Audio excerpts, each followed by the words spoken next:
Lucretius, writing in the 1st century BC, was probably the first person to argue that consciousness depends on the brain. And he reasoned that since mental faculties are affected first by the maturation and then by the degeneration of the brain, and since alcohol and drugs alter experience, since epilepsy and head injuries alter consciousness, and since memories appear to be stored in the brain, it follows that mind is dependent on the brain for its existence. Now, this same set of observations lies behind the popular belief that matter gives rise to mind. In the era of brain scanning, in which it might seem that mental events can be visualized through their brain correlates, it's even harder for many to resist such a conclusion. But the fact that there is a close relationship between two entities that run in parallel doesn't tell you anything about the nature of the relationship. One might give rise to the other, or the other might give rise to one, or both of them might be the product of a third process which underwrites both. And I suggest that the way in which we can conceive what the brain does in relation to consciousness could be split into three possible theories. The first, and the one that is most popular these days, is to me the least probable, and I'll explain why. It is that the brain emits consciousness, as if the gallbladder secretes gall. Another is that the brain transmits consciousness. After all, if a visitor from Mars were to inspect a TV set, he wouldn't be able to tell whether the TV set generated the pictures that was visible on the screen or transmitted them. The thing would look exactly the same, and so would our brains. There is a third possibility, which I think is the most interesting and the one to which I will trying to steer our discussion, which is that the brain neither emits nor transmits exactly, but permits a form of transmission which actually shapes something into being. Now, why the prejudice that consciousness depends on matter? I think this comes from the sort of cheery, reassuring notion that matter is solid and obvious and clear, and at least we understand that. So let's start from that and try and see how on earth we can get consciousness out of it. But as you know, matter is just not that simple.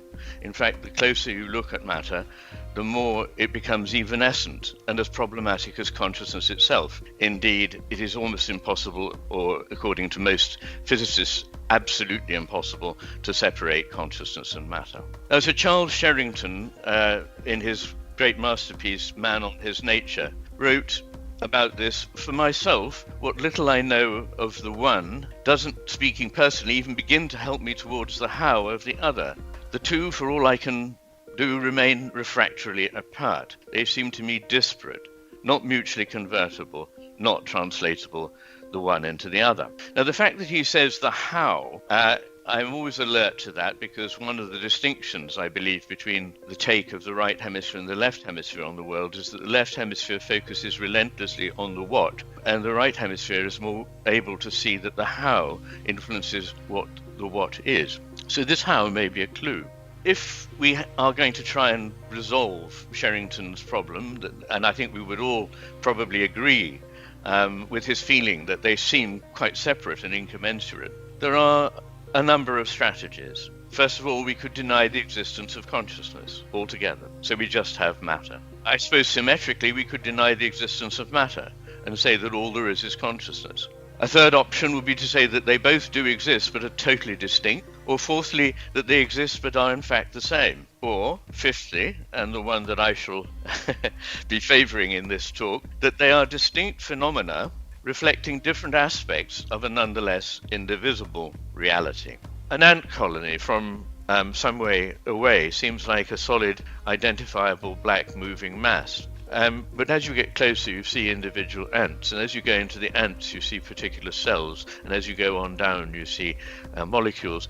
Now, which is the right way to see these ants? Which is the truth? There is no one perspective that can see the whole. I like that very much. We can see an aspect of reality at any one time, but it's only one aspect. We don't get near seeing reality, and it's all just a representation. We do actually get reality, but we only get one part of it, if you like.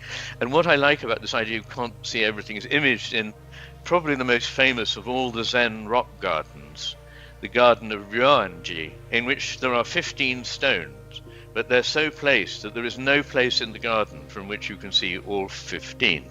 You can never see more than 40. Freeman Dyson had an interesting observation on this question of scale. He said, when you look at a frog, you can see it in a sort of mechanical way, if you like.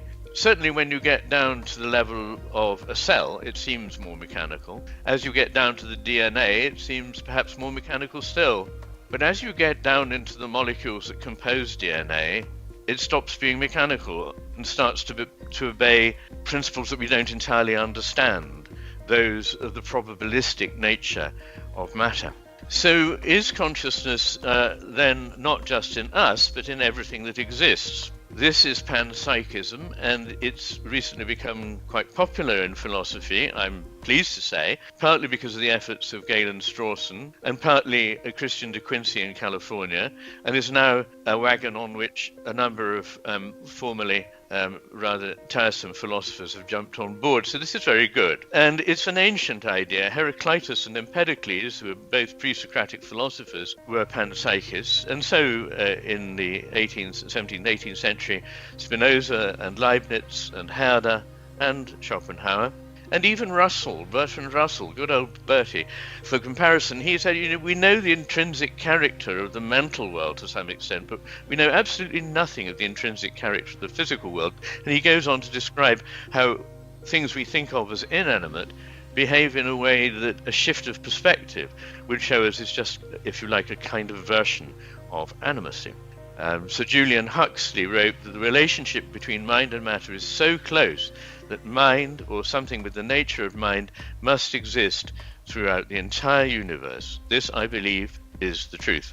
We may never be able to prove it, but it's the most economical hypothesis, which is all science can ever do. It can't prove that something is definitely the case. It can only find the best fit at the time. And he says it fits the facts much more simply than one-sided idealism or one-sided materialism.